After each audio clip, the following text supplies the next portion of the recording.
Bom dia, hoje 1º de maio, feriado, uma quinta-feira de 2025.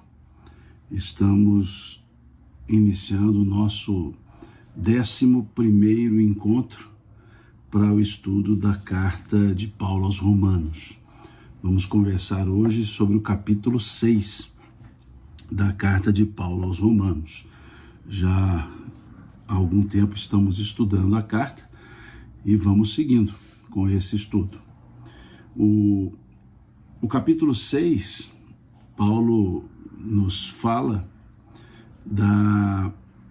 do pecado, da graça, da lei. É o que ele já vinha falando desde o início da carta. Vamos nos lembrar que Paulo está escrevendo aos romanos, uma comunidade cristã formada por judeus, formada por gentios. E a conversa de Paulo com os romanos por meio dessa carta, nesses primeiros capítulos, é para poder mostrar que os gentios, eles não estavam sob as regras da lei judaica. Os gentios não tinham que proceder segundo os preceitos judaicos. Aos gentios não seria imposto nenhum regramento que adviesse da lei judaica. Estavam isentos do cumprimento das chamadas obras da lei. E, por outro lado, ele dizia que a justificação para os gentios advinha da fé, advinha dos ensinamentos de Jesus, advinha da fé nos ensinamentos de Jesus. Aos judeus, que seguissem as obras da lei, mas que as obras da lei sozinhas não justificavam perante Deus, que era preciso também a fé em Cristo, a fé em Jesus Cristo. Então Paulo, ele não desprezava a lei, ele apenas entendia a sua inaplicabilidade aos gentios, aos judeus que seguissem. Mas também é importante deixar claro que Paulo, embora dissesse aos judeus continue exercitando as obras da lei, ele dizia que não bastavam as obras da lei. Era necessária a fé nos ensinamentos do Cristo, ou seja, a fé em Cristo.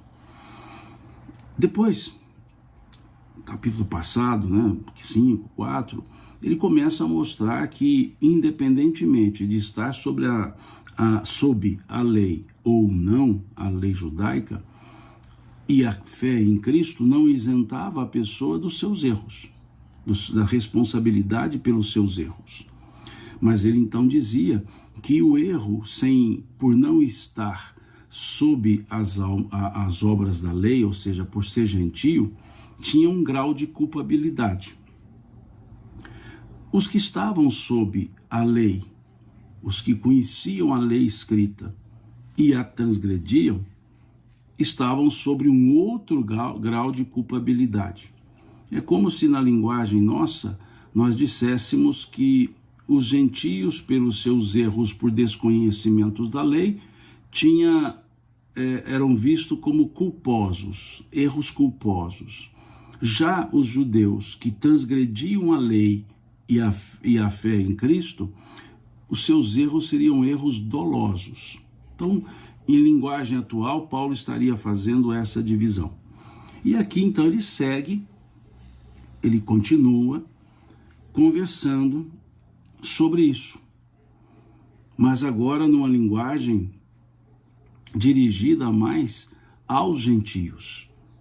E ele começa aqui a esboçar o que vai ser trabalhado depois no capítulo 7, que é a dificuldade do ser humano de lidar com as suas paixões, de vencer as suas paixões, de transcender as questões da vida material pura e simples.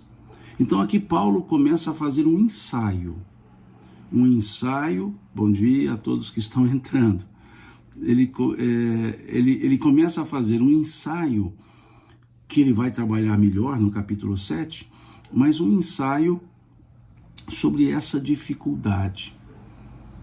Lá no capítulo 7 ele vai mostrar claramente a dificuldade. Aqui ele faz um ensaio de saber lidar com as paixões. Ele vai usar o termo escravidão, pecado, graça, porque é a cultura da época, é a forma. Mas aqui ele está chamando a atenção e ele vai nos dizer que nós precisamos entender melhor a graça. O que ele chama de graça?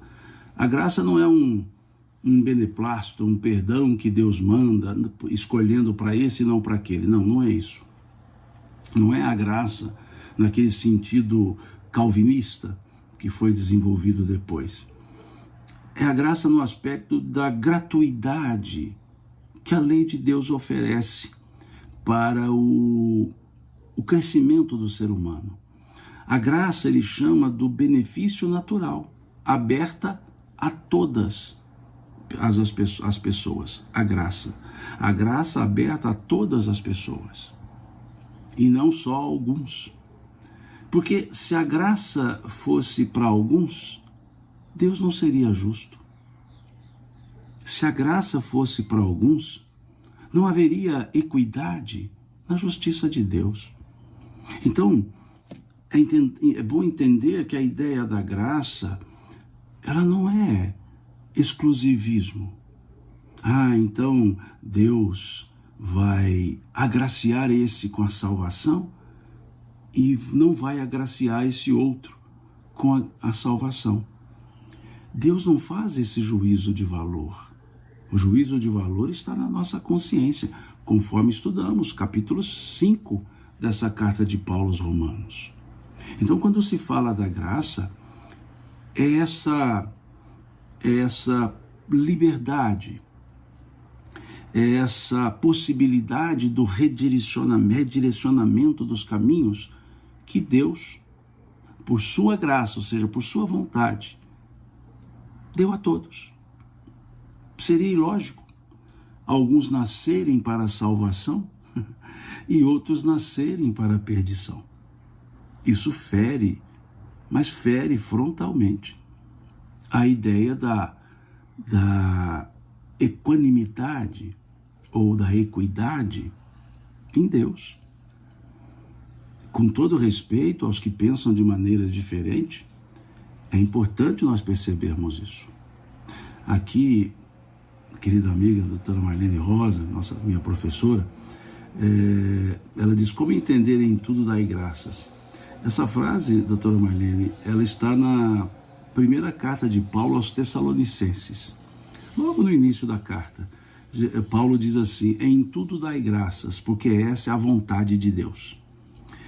Aqui ele está dizendo: dai graças, agradecer pelas oportunidades, sejam elas boas, sejam elas ruins, porque tudo pode nos fazer crescer.